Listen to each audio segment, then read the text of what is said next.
আসসালামু আলাইকুম ওয়া রাহমাতুল্লাহ। প্রিয় তাকদির ইসলামিক টিভির শ্রোতা ও বন্ধুরা, আশা করি আপনারা সকলেই ভালো আছেন। তাকদির ইসলামিক টিভির পরিবেশনায় আজকের গল্প চিত্তচিরে চৈত্র মাস, আর আমি আছি আপনাদের সাথে মোহাম্মদ আলী। গল্পটি লিখেছেন মোমো সাহা, ভিডিও এডিটিং করেছেন জেআর জাহিদ। তো চলুন দেরি না করে গল্পে ফিরি। আজকের গল্প চিত্তচিরে চৈত্র মাস। চাঁদনি আপার দেবর আমার বুকে হাত দিয়েছে আপা, আমি খুব ব্যথা পেয়েছি জানো, কি বিশ্রী ছোঁয়া। 7 বর্ষীয় ছোট বোনের মুখে এমন বিশ্রী একটা কথা শুনতেই শরীরটা শিরশির করে কেঁপে উঠল চিত্রার। ঘরমাক্ত মুখখানা রাগে লাল বর্ণ ধারণ করল। বোনের দিকে দৃষ্টি দিতেই দেখল ছোট্ট মেয়েটা ভয়ে কেমন গুটিসুটি মেরে আছে। তাড়াতাড়ি বোনকে নিজের দুহাতের আঁচলে আঙলে নিল সে। হতভম্ব কণ্ঠে বলল, দেখি তো আমার চেরি সোনা, জামাটা একটু সরাও, আপা একটু দেখি। সবচেয়ে নিকটতম ভরসা স্থান পেয়ে মেয়েটা নির্দ্বিধায় জামা সরালো। জামা সরাতেই আটকে উঠল চিত্রা। কেমন লাল হয়ে গেছে মেয়েটার সাদা ধবধবে চামড়াটা, কি ভীষণ বিশ্রীভাবেই না ছুঁয়েছে এতটুকু বাচ্চাটাকে। ভাবতেই ঘৃণায় টইটম্বুর হয়ে গেল চিত্রার শরীরের প্রতিটি শিরা উপশিরা। খেপে উঠল সে। অথচ বাড়ি ভর্তি এত মানুষ, ঝোঁকের বসে কিছু করে বসলে তার খেসারত না আবার ছোট চেরিকে দিতে হয়। বিরক্ত, রাগ দুটো অনুভূতি মিলেমিশে একাকার হয়ে যখন আন্দোলন শুরু হলো চিত্রার মস্তিষ্কে, তখন বাহির থেকে তার ডাক পড়ল। আজ তার বড় বোন চাঁদনির গর্ভকালীন সময়ের 7 মাস পূর্ণ হওয়ায় ছোটখাটো একটা অনুষ্ঠানের আয়োজন করা হয়েছে। সেই অনুষ্ঠানেই চাঁদনির শ্বশুরবাড়ির লোকজনও এসছে। অবশ্য তার আপন বড় বোন না চাঁদনি, তার বড় চাচার মেয়ে হলো চাঁদনি আপা। আর ছোট্ট চেরিও তার আপন বোন না, তার ছোট চাচার মেয়ে হলো চেরি। চেরির পূর্ণ নাম হলো তোফা, কিন্তু আদর করে সবাই বাচ্চাটাকে চেরি বলে। আর মেয়েটা চেরি ফলের মতনই সুন্দর, আদুরে, গোলগাল। তাই তো এতটুকু বাচ্চাও আজ বাজে ছোঁয়ার শিকার হলো। চিত্রার পরিবারটা বেশ বড় পরিবার বলা যায়। চিত্রার মা, বাবা, বড় চাচা চাচি, ছোট চাচা চাচি, চিত্রার আপন বড় ভাই তুহিন, বড় চাচার ছেলে দুজন, দিহান আর ত্রিশান, ফুপি আর ফুপির একমাত্র ছেলে, বাড়ির সবচেয়ে ছোট সদস্য অনয়, চেরির আরেকজন বড় বোন যে চিত্রারও বড়, ওহি আপা, এবং চিত্রা নিজে। চাঁদনিও বড় চাচার মেয়ে, কিন্তু তাকে বিয়ে হওয়ার বিধায় তাকে এই পরিবারের দলে আর টামা হয় না, কারণ সে এখন অন্যের ঘরের। একমাত্র চাঁদনির বিয়ে হওয়ার ফলে এত বড় পরিবারে একজন সদস্য কমেছে। আপা, আম্মু শুনলে তো আমায় বকবে, তাই না? আম্মু তো বলে দুষ্টুমি করতে না, এত অচেনা কারোর সাথে খেলতে না। আমি কিভাবে জানবো ওই ভাইয়াটা আমাকে চকলেটের কথা বলে এমন ব্যথা দিবে? আমি আর দুষ্টুমি করব না আপা। চেরির এমন অসহায়ত্ব দেখে বুক ভার করে কান্না এলো চিত্রার। বয়স সন্ধির বয়স তো, তাই আবেগের স্রোতে কান্নাটাই আসে প্রথমে। কিন্তু সে কাঁদবে না মেয়েটার সামনে, তাহলে মেয়েটা আরও বেশি ভয় পেয়ে যাবে। কণ্ঠনালীতে আটকে থাকা কান্নার স্রোতটা কিলে ফেলল চিত্রা। খুব কষ্টে মুখে হাসি হাসি ভাব ফুটিয়ে বলল, কেন খেলবে না তুমি? হ্যাঁ, অবশ্যই খেলবা। আপা আছি না তোমার সাথে, কেউ কিছু করবে না। আর দেখো, তুমি কেবল ওই পচা ভাইয়াটা রুমের সামনে আর যাবে না, কেমন? মনে থাকবে তো? অবুধ চেরি ডানে বামে মাথা নাড়ালো। কি নিষ্পাপ মুখখানা, টানা দানা, মায়া মায়া দুটি চোখ বাচ্চাটার। অনেক ফর্সা, আর স্বাস্থ্য ভালো হওয়ায় ভীষণ আদুরে লাগে মেয়েটাকে। আর এই ছোট্ট মেয়েটার শরীরে হাত দিতে নাকি বাঁধেনি ওই লোকটার। কিছু তো একটা ব্যবস্থা করতেই হবে, এত সহজে তো ছাড়া যাবে না অসভ্যটাকে। বোনের মুখখানা ধুইয়ে দিয়ে সুন্দর করে চুলগুলো বেঁধে দেয় চিত্রা। কান্না করতে করতে লাল হয়ে গেছে বাচ্চাটার মুখ। পারে না যেন বুকের সবটুকু স্নেহ ঢেলে দেয় মেয়েটার তরে। চেরিকে তৈরি করিয়ে চিত্রা নিজেও গোসল করে এলো। মাত্রই কলেজ থেকে এসেছিল সে। সামনে উচ্চ মাধ্যমিক পরীক্ষা তার, তাই এখন নির্বাচনী পরীক্ষা অনুষ্ঠিত হচ্ছে কলেজে। সে সুবাদে বাড়িতে অনুষ্ঠান থাকা সত্ত্বেও তাকে কলেজ যেতে হয়েছিল। সে অবশ্য তত উন্নত শ্রেণীর ছাত্রী না, কোনো মতে চলনসই রেজাল্ট হলেই সে সন্তুষ্ট। ভাদ্রের উত্তপ্ত গরমে পরিবেশ ঘরমাক্ত, আর সেই গরম দিয়ে এসে হুট করে এমন ঘটনার সম্মুখীন হওয়াতে বিরক্তিতে তেতো ভাব চলে এলো তার শরীরে। গোসল করায় আপাতত কিছুটা শান্তি মিলছে। গোসল করে লাল টকটকে একটা 3 পিস পরল চিত্রা। অতঃপর চেরির হাত ধরে বাড়ির বাগানের দিকে এগিয়ে গেল। মূলত অনুষ্ঠানটা সেখানেই। বিরাট আয়োজন করা হয়েছে চাঁদনির জন্য। কত রকমের খাবারের যে আয়োজন করা হয়েছে তা হিসেব করেও শেষ করা যাবে না জানো। চিত্রা ছুটে এসেই ধপ করে তার আপুর পাশ ঘেঁষে বসে পড়ল। চিত্রাকে দেখে ভারী পেটের গোলগাল ফর্সা ধবধবে চাঁদনি মুচকি হাসল। বাম গালটা টেনে দিয়ে বলল, কই ছিলিস চিতাবাগ? এতক্ষণ লাগিয়ে কি পরীক্ষা দিয়েছিস শুনি? পরীক্ষাকে এত সিরিয়াসলি নেওয়ার মেয়ে তো তুই না। কি ব্যাপার শুনি? বড় আপার দিকে আর চোখে তাকিয়ে মুখ মাখালো চিত্রা। বেশ ভাবনেই বলল, তোমাদের মতন জর্জ ব্যারিস্টার হওয়ার মতন ছাত্রী হয়তো না, তাই বলে পাশমার্কটা তুলবো না? বাবাকে তো চেনো, ফেল করার অপরাধে না আবার জেলে দিয়ে দেয়। নিজের ক্ষমতার যে দাপট দেখায় সে। চিত্রার কথায় হাসলো চাঁদনি। মেয়েটা তার বাবাকে তেমন পছন্দ করে না বলা যায়, বেশ ভয় পায়। একমাত্র নিজের বাবাকে ছাড়া পুরো পৃথিবীকে উত্তক্ত করার ক্ষমতা ওর আছে। বাবার সাথে ওর যে শীতল একটা যুদ্ধ প্রতিনিয়ত হয় তা সবারই জানা আছে। তবুও নিজের বাবাকে তো আর এমন কথা বলা শোভা পায় না। সেই জন্যই চাঁদনি চোখ রাঙালো, ছোট্ট ধমক দিয়ে বলল, এমন বলে না চিতাবাঘ, তুই না ভদ্র মেয়ে। হ্যাঁ, আমি কি সেটা অস্বীকার করেছি? ভদ্র বলেই তো পিছে পিছে বলছি, অভদ্র হলে তো মুখের সামনে বলতাম। কথাটা বলেই ফিচলে হাসলো চিত্রা। চাঁদনির চেয়েও রাগারাগি মুখ করে রাখতে পারল না। চিত্রাটা এমনই, যেখানে থাকবে সেখানেই হাসির মেলা বসবে। চাঁদনি আর চিত্রার কথার মাঝে চোখের গোল চশমাটা ঠেলতে ঠেলতে হরেক পদের ভাজার থালা নিয়ে উপস্থিত হলো অহি। ঘাড় অব্দি চুলগুলো গরমে বেশ বিরক্ত করছে তাকে। অহির মুখমণ্ডলে একটা নিষ্পাপ নিষ্পাপ ভাব থাকে সব সময়, আর মেয়েটা বেশ গম্ভীরও। বড় পিতলের থালাটার মাঝে 7 রকমের ভাজি। ভারী থালাটা চাঁদনির সামনে রেখে ক্ষান্ত হলো সে। সব খাবার আপাতত চলে এসেছে। থালাটা রেখেই ওড়না দিয়ে নিজের মুখটা মুছল ওহি। চেরিকে নিজের দিকে টেনে নিয়ে ছোট্ট কণ্ঠে বলল, তোমার খিদে লেগেছে চেরি? আপা কি তোমাকে খাবার খাইয়ে দিব? ছোট্ট চেরি ওহির কোমরের দিকে জামা আঁকড়ে ডানে বামে মাথা নাড়িয়ে বলল, বড় আপার খাওয়া হোক, তারপর আমি খাবো। চিত্রাপা খাইয়ে দিবে। চেরির কথাটা ভালো লাগলো না ওহির। বিরক্তিতে নাক মুখ কুচকে বলল, তোমার চিত্রাপার নিজের খাবার নিজে খেতে পারে নাকি যে তোমাকে খাইয়ে দিবে? ওহির কথায় মুখ ভেংচি কাটলো চিত্রা। চেরির দিকে তাকিয়ে মুখ ফুলিয়ে বলল, তোমার মেঝো আপা অনেক খেতে পারে বুঝলা, তাই তো এমন কাঠির লাহান শুকনা। এই চিত্রা, কেমন ভাষার ব্যবহার করিস বাড়িতে? তোর সাথে থেকে চেরিও এসব শিখে। ওহির নাক মুখ ছিটকানো কথাই ফিক করে হেসে দিল চিত্রা। হাসতে হাসতেই বলল, ছোট আপা, তুমি তো শিক্ষক হবে তাই না? তোমার সাথে পারফেক্ট মানাবে সেই পেশা। এখনই তোমার মাঝে একটা মাস্টারনি ভাব আছে। সমস্যা নাই, তুমি আমাদের দিয়েই প্রথম প্র্যাকটিসটা করতে পারো, আমরা মাইন্ড করব না। চিত্রার কথার তালে চাঁদনিও হাসল। ওহি কপাল কুচকে দাঁড়িয়ে রইল উত্তরবিহীন। চিত্রার সাথে কথা বলাটাই একটা বোকামি, আর ওহি বরাবরই নিজেকে ভীষণ চালাক দাবি করে। পুরো বাগান ভর্তি নিজেদের বাড়ির মানুষই গিজগিজ করছে। মাত্রই অনুষ্ঠান শুরু হবে, হুট করে কোট প্যান্ট পরা চাঁদনির দেবরটা হাজির হইল। ধপ করে বসে পড়ল চিত্রার পাশে। তাকে দেখতেই গুটিয়ে গেল ছোট্ট চেরি। চিত্রারও হাসি হাসি মুখে অমাবস্যা নামল। মুখ আধার করে সে চাঁদনির পাশ থেকে উঠে চেরির সাথে দাঁড়ালো। চাঁদনির দেবর মহিন সবার দিকে তাকিয়ে কেমন হাসল। গদগদ কণ্ঠে চিত্রার উদ্দেশ্যে বলল, আরে আরে ব্যান সাহেবা, উঠে পড়লেন যে? আমার পাশে বসলে কি ক্ষয় হয়ে যাবে নাকি শরীর? চিত্রা মুখ বাঁকালো, অন্যদিকে তাকিয়ে বলল, আপনার তো অনেক কারেন্ট, যদি শক খেয়ে যাই? চাঁদনি কোনো মতে নিজের হাসি মুখ বজায় রাখল। বোনের এমন ভঙ্গির কথা তার যে তত পছন্দ হয়নি সেটা প্রকাশ না করার আপ্রাণ চেষ্টা চালালো। চিত্রার বড় ভাই তুহিন এগিয়ে এলো বোনদের দিকে। বেশ গম্ভীর স্বরে বলল, চিত্রা, যা তো একটু ছাদের মরিচ গাছ থেকে কালো কালো কয়েকটা মরিচ তুলে আন। জানিস না চাঁদনিটা মরিচের ঘ্রাণ পেলেই খুশি হয়ে যায়? যা নিয়ে আয়। ভাইজান, বড় আপার পেটের ছোট্ট বাবুটা ঝাল খেতে পারবে? চেরির প্রশ্নে হাসল তুহিন। মাথায় আদরে হাত পুলির বলল, হ্যাঁ খেতে পারবে চেরি, ও তো খুব সাহসী বাবু, তাই পারবে। ঝাল না খেলে বড় হবে কিভাবে? ঝাল না খেলে বড় হওয়া যায় না বুঝি?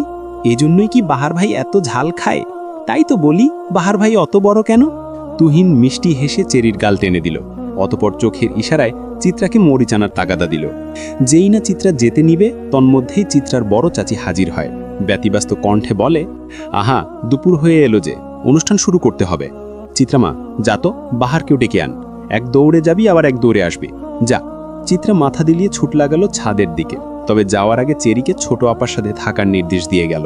ছাদে টুকটাক সবজি গাছের পাশাপাশি অনেক রকমের ফুল গাছ অবস্থিত। বিভিন্ন ধরনের ফুল সংগ্রহ করাই যেন চিত্রার কাজ। তার ভীষণ ভালো লাগে এই কাজ করতে, তাই তো ছাদে প্রবেশ করার সাথে সাথেই পা বাড়ালো ফুল গাছগুলোর দিকে। কয়েকদিন আগে 3টি নতুন ফুলের চারা গাছ লাগিয়েছিল। আজ সবগুলোরই কি সুন্দর হাসি হাসি ফুটন্ত মুখ দেখা যাচ্ছে। চিত্রা মুগ্ধতা সামলাতে না পেরে পত্রলেখা, মৌসন্ধ্যা আর রঙ্গন ফুলের গাছ থেকে একটা একটা করে ফুল ছিঁড়ে নিল। এই ফুলের গাছগুলো তত সহজলভ্য নয়। কিছুদিন আগে যখন সে এই 3টা ফুলের গাছের জন্য হাহুতাশ করছিল, তখনই ছাদে দেখা যায় এই ফুলের গাছ। চিত্রা জানে ভাইজান বা বড় চাচা ছাড়া কেউ এ কাজ করবে না, কারণ তারা দুজনেই চিত্রার সকল আবদার পূরণ করার জন্য সর্বদা সচেষ্ট থাকে।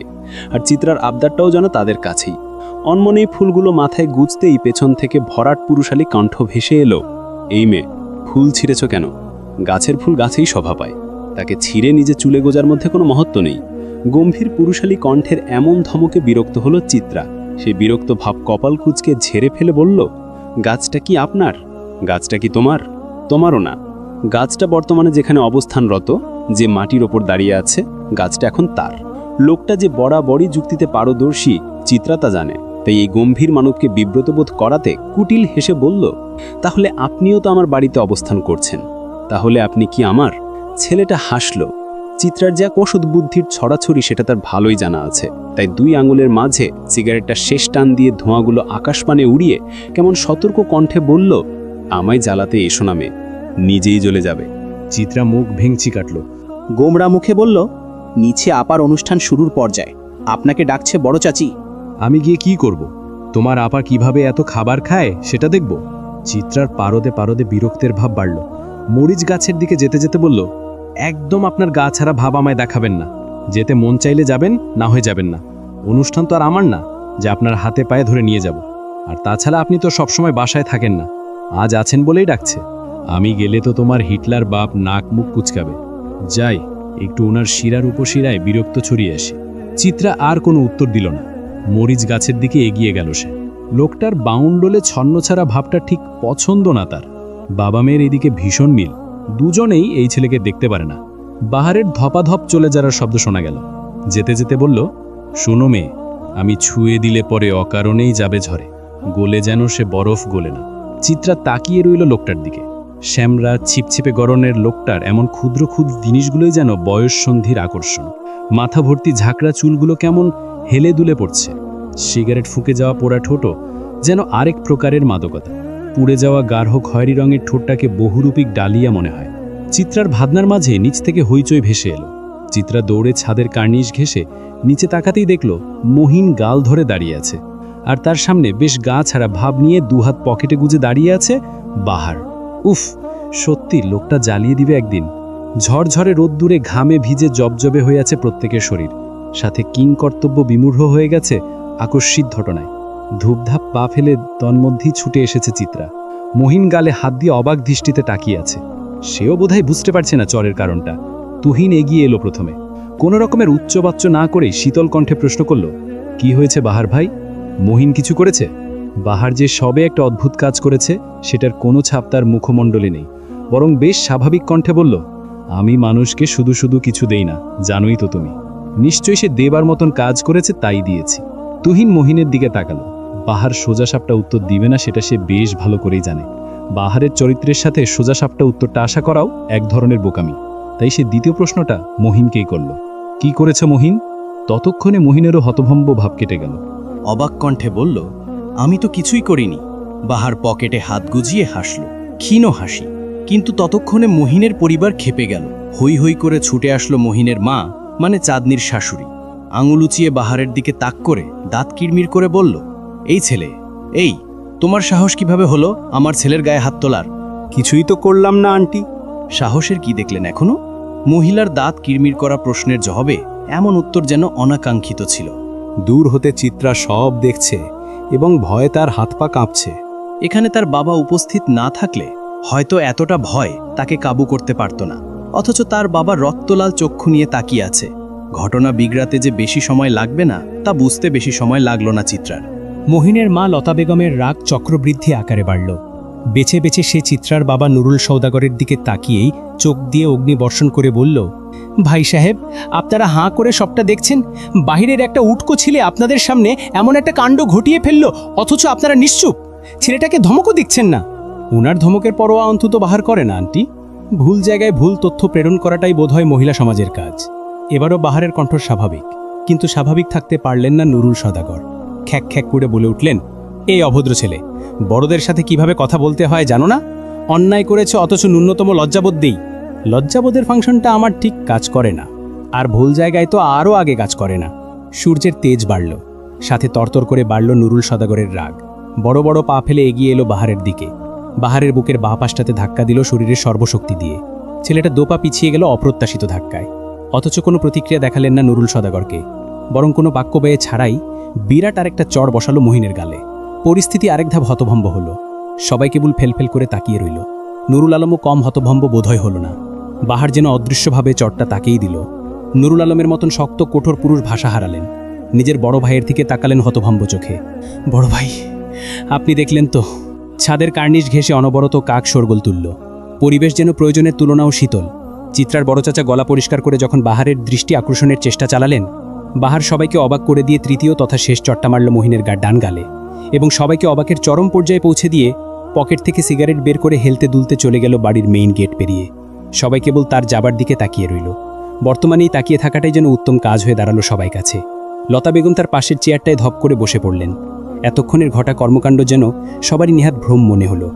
বাহার যখন গেট পেরিয়ে অদৃশ্য হলো, উচ্চ কণ্ঠ শোনা গেল নুরুল সওদাগরের। ভয়াবহ রকমের চিল্লিয়ে বললেন, এই বেয়াদব ছেলেটা যেন এ বাড়িতে আর পা না রাখে। বিনা কারণে একটা ছেলেকে এতগুলো চড় মারল, অথচ তার ভয় আফসোস কিছুই নেই। বড় ভাই, এটার বিহিত আপনাকেই করতে হবে। বাবা, বাহার ভাই অকারণে কিছুই করেন না, আমরা সবাই জানি। নিশ্চয়ই আমাদের অজান্তে কিছু হয়েছে। তুহিলেন কথা থামল। তার কথার পৃষ্ঠে উত্তর দিল চাঁদনির স্বামী। লোকটা নিপাত ভদ্রলোক, খুব সহজে রেগে যান না, ভীষণ ঠান্ডা মানুষ। ঝুট ঝামেলা এড়িয়ে চলে গিয়ে জীবনে সুখী মানুষ সে। কিন্তু আজকের অনাকাঙ্ক্ষিত ঘটনার পর লোকটাও চুপ থাকতে পারল না। বিস্ময় নিয়ে বললেন, তুহিন, তোমার কথাই না হয় মানলাম, এতগুলো চট তো আর এমনি এমনি দেয়নি, নিশ্চয়ই কারণ আছে। বাহার ভাইয়ের উচিত ছিল না সেই কারণগুলো বলার? এতগুলো মানুষকে এক সমুদ্র প্রশ্নের নিচে ফেলে দেওয়াটা উনার মতন বুদ্ধিমান লোকের কাছে প্রত্যাশিত নয়। সব জায়গায় গা ছাড়া ভাবটা আদৌ মানানসই? অবস্থা বেগতিল। কথার পৃষ্ঠে শুরু হলো কথার ঘাত প্রতিঘাত। অথচ যাকে নিয়ে এত কিছু, সে নির্জীব ভগ্নের প্রস্থান করেছে। বাহার ভাইয়ের কাজটা বড্ড চোখে বাজলেও বাড়ির বেশিরভাগ মানুষই তার পক্ষেই কথা বলছে। কথা কাটাকাটি যখন বাজে পর্যায়ে, তখন চিত্রার মনে হলো বাহারের পক্ষ থেকে একটা কারণ উল্লেখ করতে হবে, যেন চটটা যুক্তিযুক্ত হয়। যেমন ভাবনা তেমন কাজ করার আগেই বাড়ির সবচেয়ে গম্ভীর ঠান্ডা ওহি কথা বলে উঠল। খুব ক্ষীণস্বরে বলল, বাহার ভাই আমার পক্ষ থেকে চটটা মেরেছেন, উনার দোষ নেই। অবাকের ওপর অবাক হচ্ছে পরিবারের বড় সদস্যরা, ছোটরাও সেই তালিকার বাহিরে না। ওহির মা ছুটে এলেন মেয়ের দিকে, ধমকে বললেন, কি বলছিস ওহি, আজে বাজে কথা বলবি না একদম। মায়ের ধমকে ভয়ে ওহির মুখটা এতটুকু হলো। তখন মেয়েটার ভরসার হাত হয়ে এলো চিত্রার মা। এই ভদ্রমহিলা প্রচুর বুদ্ধিমতী। ওহির কথার ইঙ্গিত বুঝতে তার 1 সেকেন্ডও ব্যয় হয়নি। তাই নিজের ছোট যাকে চোখের ইশারায় চুপ করিয়ে ওহিকে আদরে স্বরে জিজ্ঞেস করলেন, আচ্ছা ওহি, বলো তো মহিন ঠিক কি করেছে তোমার সাথে? অসভ্যতামো করেছে? ওহি উপর নিচ মাথা নাড়ালো, যার অর্থ হ্যাঁ। চোখের গোল গোল গ্লাসের চশমাটা ঠেলে চোখের সাথে আটশট করে দিয়ে নতমুখে বলল, মহিন আমার স্পর্শকাতর জায়গায় বাজেভাবে ছুঁয়েছে, সেটাই হয়তো বাহার ভাই দেখে ফেলছে। আমি তো লজ্জায় প্রতিবাদ করতে পারতাম না, ভাগ্যি শুনি করে দিয়েছে। সবার দৃষ্টি এবার মহিনের দিকে পড়ল। মহিন অবাক চোখেই তাকিয়ে রইল ওহির দিকে। তুহিন এসে এলো পাথারি কতগুলো আঘাত করলো তার শরীরে। ঘৃণায় প্রত্যেকের শরীর রি করে উঠল। ওহির স্বভাব ছিল বেশ ঠান্ডা মেয়ে। এই মেয়ে যে বানিয়ে বানিয়ে কিছু বলবে না, সেটা সবারই জানা। লতা বেগম নিজের ছেলের বেহাল অবস্থা মানতে না পেরে ছেলের সামনে সুরক্ষার দেয়াল হয়ে দাঁড়ালেন। ছেলেকে নিজের পিছে আড়াল করে হাতজোর করে বললেন, আমার ছেলেকে আর মেরো না বাবা, অনেক তো মেরেছ, ও ক্ষমা চাইবে ওহির কাছে, এবার মতন ছেড়ে দাও। আমি ওর আচরণে লজ্জিত, ভাবতে পারিনি আমার ছেলে এমন হবে, ক্ষমা করো বাবা। তুহিনের রাগ তখন আকাশ সমান। নিজের বাড়ির মেয়েদের সে যথেষ্ট সামলে রাখে, অথচ এই আত্মীয় নামক জানোয়ারটা নাকি বাজে আচরণ করে বেঁচে যাবে, কখনোই না। তুহিন তার বাবার উদ্দেশ্যে হুঙ্কার ছাড়ল, বাবা এবার আপনি কিছু বলবেন না? এতক্ষণ তো অনেক কথা বলছিলেন, ওরে এবার জেলে দেন। এত বড় সাহস ওর, হ্যারাসমেন্টের দায়ে জেলের ঘানি টানবেও, ব্যবস্থা করুন। উৎসব মুখর পরিবেশটা হুট করে ভয়াবহ রূপ ধারণ করল। চেরিকে আঁকড়ে ধরে নিরুত্তর দাঁড়িয়ে রইল চিত্রা। সওদাগর বাড়ির সকল সদস্যই বেশ চতুর। আত্মীয়দের মাঝে এমন বিশ্রী ঘটনা ঘটলে তাদের বড় মেয়ের সংসারেও যে আজ আসতে পারে, সেটা তাদের ঢের জানা। পাড়া প্রতিবেশী তন্মধ্যেই ছিছি শুরু করলো, তিলকে তাল বানালো। ওহির চরিত্রে কিঞ্চিত কালি ছোড়াছুড়ি হয়ে গেল। বাড়ির সবচেয়ে বড় সদস্য আফজাল সওদাগর নিজের মুখ খুললেন। গম্ভীর থেকে গম্ভীর কণ্ঠে বলল, যা হয়েছে তা শেষ। মহিনকে তো যথেষ্ট শাস্তি দেয়া হয়েই গিয়েছে, বাকিটা আমরা পারিবারিকভাবে মিটিয়ে নিব। এ নিয়ে আশা করি আর কোনো কথা হবে না। আমাদের মেয়ে এখানে নেহাতি ভুক্তভোগী, ওরে নিয়ে আর কোনো সমালোচনা আর কেউ করবেন না আশা রাখি। শেষের কথাটা যে পাড়া প্রতিবেশীদের উদ্দেশ্যে বলা তা বুঝতে বাকি রইল না কারো। লতা বেগম নিজের রক্তাক্ত ছেলেকে কোনোভাবে ধরে রেখে ক্ষীণ অথচ কঠোর স্বরে বলল, আমি ওরে নিয়ে এখনই চলে যাচ্ছি। চাঁদনির তো আর কয়েক মাস পরই ডেলিভারির ডেট, ও এখানেই থাকুক। আমাদের বংশে বউদের প্রথম সন্তান তার বাবার বাড়িতেই হয়। জুনায়েদ, তুই কি যাবি আমাদের সাথে? শেষের প্রশ্নটা তিনি নিজের বড় ছেলের উদ্দেশ্যে করলেন। জুনায়েদ লোকটা ভদ্রলোক, সহজ সরল হলেও ভীষণ বাস্তববাদী, তাই নিজের মায়ের প্রস্তাবকে অকপটে না করে বলল, আমার তো কথা ছিল সময় অসময়ে চাঁদনির পাশে থাকার, তাই এ সময় ওর পাশেই থাকতে হচ্ছে। তোমরা যাও মা। লতা বেগম বড় ছেলের দিকে ঘৃণার দৃষ্টি ফেলে চলে গেলেন। মহিলার ভাব এমন যে এই পৃথিবীতে তার ছোট ছেলের মতন শুদ্ধ পুরুষ আর দ্বিতীয়টি নেই, তাই ছোট ছেলে যাই করবে তা হাসি মুখে মেনে নেওয়াটা উচিত কাজ। যেহেতু চাঁদনির পরিবার মেনে নেয়নি, তাই বংশের নতুন নিয়ম বের করে শাস্তিস্বরূপ চাঁদনিকে ঘুরিয়ে পেঁচিয়েও ও বাড়িতে নিবেন না তা বুঝিয়ে দিয়ে গেলেন। কেউ কোনো রকম প্রতিক্রিয়া জানালেন না। সবার ভাব এমন যে লতা বেগমের বংশের নিয়মটা তারা নির্দ্বিধায় পালন করবেন। যখন বড়দের কথোপকথন চলল, মহিন ধীর কণ্ঠে বলল, আপনাকে তো আমি ছুঁইনি ওহি, তবে এবার নিশ্চয়ই ছুঁয়ে দিব। এমনভাবে ছুব যেন নিজেকে দেখে নিজের লজ্জা পান। ওহি নিরুত্তর রইল। ভাব এমন সে কথাখানা শুনেইনি। মহিন আর তার মা চলে যেতেই আরেক দফা ক্ষমা চাইল জুনায়েদ। ভাইয়ের কর্মকাণ্ডে যে সে লজ্জিত সেটা তার আচরণেই প্রকাশ পেল। সবটুকু ঘটনায় চাঁদনি ভড়কে গেছে। সংসারটা ভাঙতে বসলো ভেবেই ভয়ে কাঁপল তার মন। বাঙালি নারীদের কাছে তো আবার সংসারই সব, ধ্যান জ্ঞান বেঁচে থাকা। দুপুর গড়িয়ে বিকেল হলো, বিকেল গড়িয়ে সন্ধ্যা। বাড়ির পরিবেশ খানিকটা থমথমে, যে যার মতন নিজেদের ঘরে আছেন। অন্যান্য দিনের মতন হইচই নেই, হাসি তামাশা নেই। আকাশ যখন কমলা রং ছেড়ে কালো রঙে নিমজ্জিত হলো, ছাদ থেকে ভেসে এলো তখন গিটারের টুংটাং শব্দ। চিত্রার বয়ঃসন্ধি মনের মন খারাপের আবেশটা হাওয়ায় মিলিয়ে গেল হুট করেই। গিটার তো বাহার ভাই মাঝ রাত্রে বাজান, তাও মাঝে মাঝে। আজ এমন একটা দিনে এ সময় গিটার বাজাচ্ছেন যে? পরক্ষণেই মনে পড়ল আজ বাবা বাড়িতে, আর বাবাকে বিরক্ত করা বাহার ভাইয়ের সবচেয়ে পছন্দের কাজ। আনমনেই দীর্ঘশ্বাস বেরিয়েও বাহার ভাই তাদের বাড়িতে এসেছে আজ 1 বছর হতে চলল। কোনো আত্মীয়তা নেই লোকটার সাথে। কেবল আর কেবলমাত্র দিহান আর ত্রিশানের শিক্ষক হয়ে এই বাড়িতে খুঁটি গেড়েছেন সে। গত বছর যখন দিহান আর ত্রিশান ভাইয়ার উচ্চ মাধ্যমিক পরীক্ষা সামনে, তখন কুল কিনারা খুঁজে ভালো শিক্ষকের সন্ধান চলল। অবশেষে একদিন হুট করেই বড় চাচা বাহার ভাইকে নিয়ে এলেন। কঠোর গা ছাড়া ভাবের এই বাহার ভাইয়ের তরা শাসন আর পরিশ্রমে দুইজনই দারুণ রেজাল্ট করল। বাহার ভাই বর্তমানে ইংলিশে মাস্টার্স পড়ছেন পাবলিক ভার্সিটিতে। ছাত্র হিসাবে ভীষণ মেধাবী হওয়ায় সে এই বাড়ির সকলের মন পেয়ে যায়। অবশ্য অনেকটা গা ছাড়া ভাব আছে বিধায় চিত্রা আর তার বাবা বাহারকে পছন্দ করে না। চিত্রাবের পরিবারের সবচেয়ে বড় সন্তান হলো তুহিন, সে সবার বড়। বড় চাচার তখন সন্তান ছিল না, কিন্তু তুহিন ভাইজান হওয়ার পর বড় চাচার ঘর আলো করে চাঁদনিয়াপা এলো। তারপর ছোট চাচার ঘরে এলো ওহিয়াপা, তারপর দিহান আর ত্রিশান ভাই যমজ হলো বড় চাচির ঘরে, অতপর চিত্রা, এবং তারপর সবার ছোট আদরের চেরি। বর্তমানে ত্রিশান ভাই আর দিহান ভাইকে পড়াশোনায় সাহায্য করার পাশাপাশি চেরি আর অনয়কেও পড়ান বাহার ভাই। এলাকায় মোটামুটি বাহার ভাইয়ের একটা পরিচিতি আছে, কারণ সে সবাইকে বেশ সাহায্য করেন। নানান রকম কথা ভাবতে ভাবতে ছাদের দিকে পা বাড়ালো চিত্রা।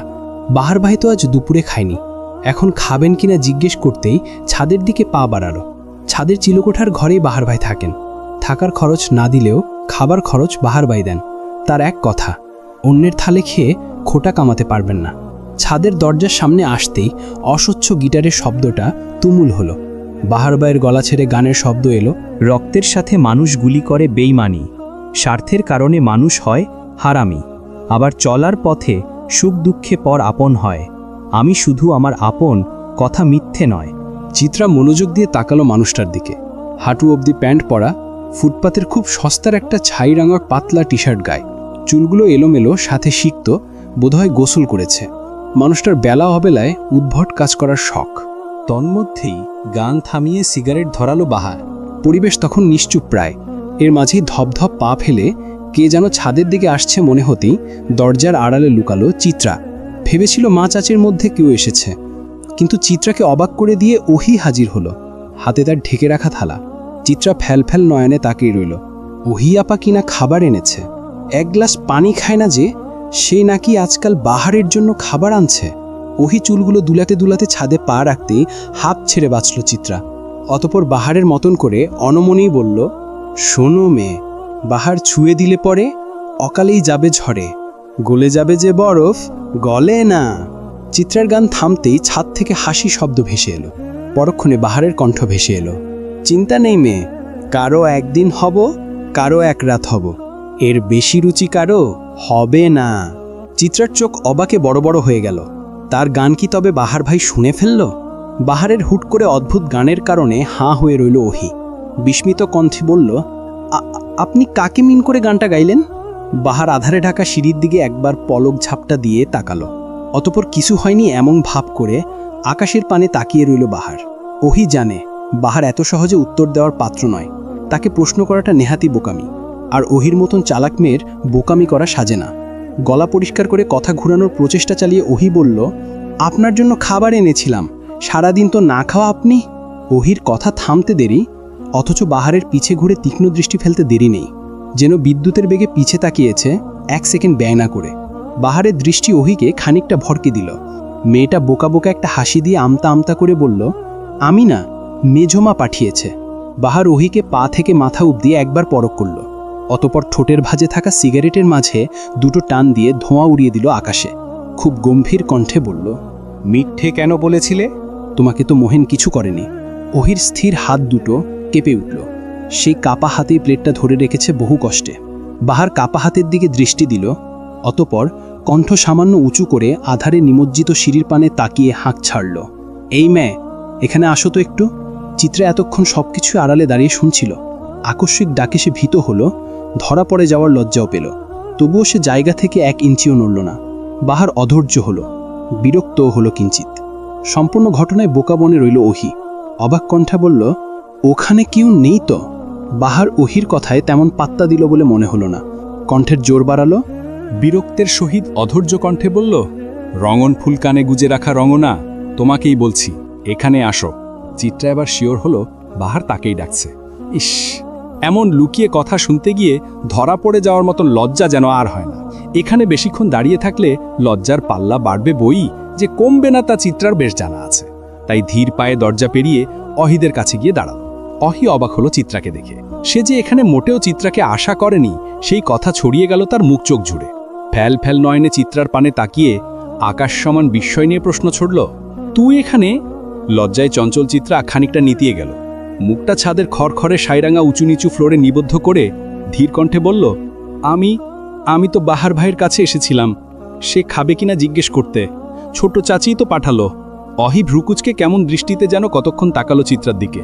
অতপর ঘাড় অব্দি চুলগুলো বাতাসে উড়িয়ে গাছাড়া ভাবে বলল, অথচ আম্মু বিকেলে চাঁদনি আপাকে নিয়ে চেক আপ করাতে গেছে। আমি যতটুকু জানি সে এখনো ফিরেনি। তাহলে একে তো লুকিয়ে এসে ধরা পড়ে গিয়েছে, তার উপর মিথ্যাটাও যুক্তিহীন হয়ে যাওয়ায় লজ্জায় মাথা নত করতে করতে চিবুক ঠেকল গলদেশে। অহি হাসল, প্রায় খোঁচা মেরেই বলল, সব ধরনের খারাপ অভ্যাস তোর আয়ত্তে ছিল, এখন কি আড়ি পেতে কথা শোনার অভ্যাসটাও রপ্ত করতে চাচ্ছিস? সবটা সহ্য করতে পারলেও অহি আপার খোঁচাটা সহ্য করতে পারল না চিত্রা। চোখ টইটুম্বুর হয়ে দেখা দিল অশ্রুর স্রোত। ঠোঁট কাঁপিয়ে কিছু বলার আগেই বাহারের রাশভারী কণ্ঠ ভেসে এলো, ঝগড়া করার হলে তোমরা নিচে গিয়ে ঝগড়া করতে পারো। বিনা কারণে একমাত্র মহিলা জাতিই বোধহয় এত কথা খরচ করতে পারে। কথা কাটাকাটি থেমে গেল। চুপ হলো প্রকৃতি। চিত্রা নাক টেনে গিলে ফেলল কান্না। বাহার এবার চিত্রার দিকে তাকালো, স্বাভাবিক কণ্ঠে বলল, চেরির মতন বাচ্চা মেয়ের সাথে খারাপ ঘটনা ঘটেছে, অথচ তুমি সেটা জেনেও কিভাবে হজম করলে? অদ্ভুত। চিত্রা থতমত খেয়ে গেল। বাহার ভাই অবধি কথা কিভাবে এলো? তাহলে কি চেরিই বলেছে? চেরি না বললে অহিয়া পাওয়া জানলো কিভাবে? সবটা তাহলে চেরির কাজ। ভাবনার মাঝেই বাহারির ছোটখাটো একটা রামধমক ভেসে এলো। কেন বলনি চেরির ঘটনাটা? আকস্মিক ধমকে দুভনি কেঁপে উঠল। চিত্রার আকাশপাতল উজাড় করে মন খারাপ হলেও সে প্রকাশ করল না, বরং মাথা নত করেই বলল, আমি ভেবেছিলাম পরে আলাদা করে বলবো। এতটুকু একটা বাচ্চা মেয়ে যদি এসবের শিকার হয়, তাহলে মেয়েটার কত খারাপ সময় যায়।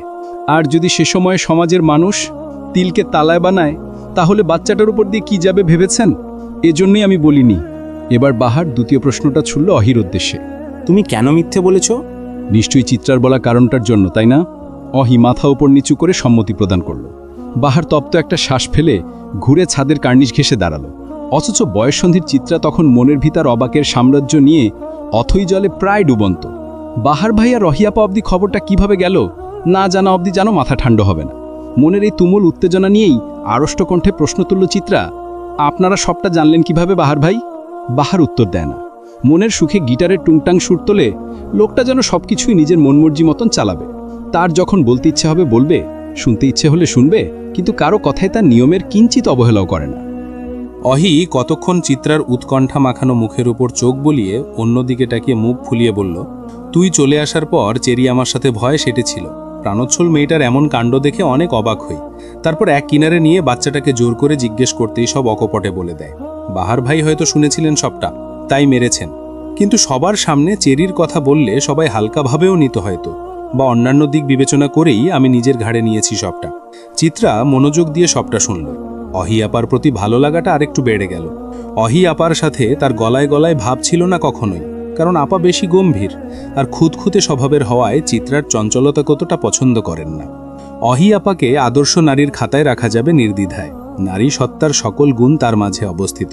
নীরবতার জাল ভেঙে নিচ থেকে চিত্রার মায়ের গলার স্বর ভেসে এলো। সে চিত্রাকে বেশ ব্যতিব্যস্ত কণ্ঠে ডাকছে। চিত্রা আর অপেক্ষা করল না, ধপাধপ পা ফেলে ছুটে গেল নিচে। অহি গম্ভীর কণ্ঠে সাবধান বাণী দিল, আসতে যাবি, অন্ধকার এখানটায়, পড়ে যাস না যেন। চিত্রার মুখের হাসি প্রশস্ত হলো। একটু আগে অহি আপার খোঁচা দেওয়া কথাটা যতটা ব্যথা দিয়েছিল, এখন সাবধানী কণ্ঠটা ততটাই প্রশান্তি দিল। চিত্রা চলে যেতেই অহি তার হাতের প্লেটটা বাহারের চিলেকোঠায় নিয়ে গিয়ে রাখল নিঃশব্দে। আবার শব্দহীন পায়ে বাহারের পিছে এসে দাঁড়ালো। বাহার ঘুরল না অহির দিকে, আগের স্থানেই দাঁড়িয়ে থেকে ফিচলে কণ্ঠে বলল, কিছু বলবে? আপনি আগাগোড়া পুরোটাই নকল মানুষ, তাই না? অসময়ে অহির এমন অদ্ভুত কথা শুনেও চমকালো না বাহার, এমনকি কোনো প্রতিক্রিয়াও দেখালো না। বেশ স্বাভাবিক কণ্ঠে বলল, আচ্ছা নকল মানুষ, তা নকল হলেও বা কি, তোমার কোনো সমস্যা তো হচ্ছে না? আপনি জ্বলন্ত নেশা বাহার ভাই, যে নেশা হয়তো আমার আর চিত্রার শরীরে ভয়ঙ্কর বেগে ছুটছে। চিত্রা টিনেজার, আবেগের বয়সর, দুনিয়া রঙিনোর, কিন্তু আমি, আমার মতন মেয়েকেও আপনি ঠিক থাকতে দিচ্ছেন বাহার ভাই। আপনি জলজন্ত বিষ, যা চিত্রা না বুঝে গ্রহণ করছে আর আমি বুঝে। অহির শেষ দিকে কণ্ঠটা কেমন উত্তেজিত লাগলো। হয়তো এত গম্ভীর আলোচনা করতে গিয়ে উত্তেজনা ছড়িয়ে পড়েছে তার শরীরের সবটুকু রক্তকণিকায়। বাহারের ভাব এমন যে অহির কথাগুলো নিতান্তই স্বাভাবিক, এতে অবাক হওয়ার কিছু নেই। কথা থামিয়ে অহি কতক্ষণ জিরিয়ে নিল, অতপর বাহারের দিকে কতক্ষণ একদৃষ্টিতে তাকিয়ে বিরস মুখে হাসি দিয়ে বলল, আমি জেনে শুনে বিষ করিয়াছি পান। এক সেকেন্ডও আর দাঁড়ালো না অহি, ব্যস্ত ভঙ্গিতে ছাদ ছেড়ে দিল সে।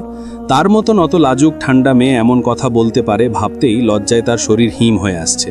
বাহারের সামনে থাকলে আর মুখ দেখাতেই পারবে না, তাই লজ্জা লুকাতেই চলে যাওয়া। বাহারের দ্বিতীয় সিগারেটটাও শেষ হলো।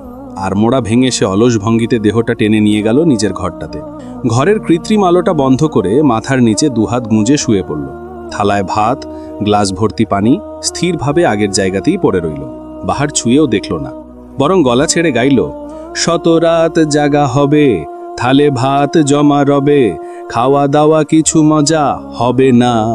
চিত্রা সিঁড়ি বেয়ে ছাদ থেকে নামতেই তার বাবার মুখোমুখি হলো। মা বোধহয় এই জন্যই এত ডাকছিলেন।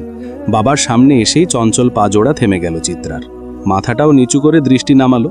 নুরুল সওদাগর মুখ চোখ কুচকে মেয়ের দিকে তাকিয়ে অতপর স্ত্রীর দিকে তাকিয়ে বললেন, রাত বিরেতে ওর দস্যিপনা বন্ধ করলেই আমি খুশি হব। চিত্রার মা মুনিয়া বেগম মেয়ের দিকে তাকালেন।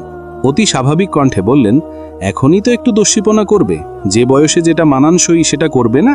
অদ্ভুত কথা বলো। স্ত্রীর কথা বিশেষ পছন্দ হলো না নুরুল সওদাগরের। বিশাল এক ধমক দিয়ে বললেন, অতি উড়লে ঝরতে সময় লাগবে না, সামলাও। অপমানে চিত্রার মুখ লাল হয়ে গেল, রাগে কোভে চোখে জল এলো। কান্নাটা আটকে দিয়ে বলল, একদিন আমার ঝরে যাওয়ার কারণ নিশ্চয়ই আপনি হবেন আব্বু। আমি দেখতে পাচ্ছি আমার ভবিষ্যৎ। এই প্রথম বোধহয় চিত্রা বাবার মুখের উপর কথা বলল। ব্যাপারটা ভীষণ অপ্রত্যাশিত ছিল।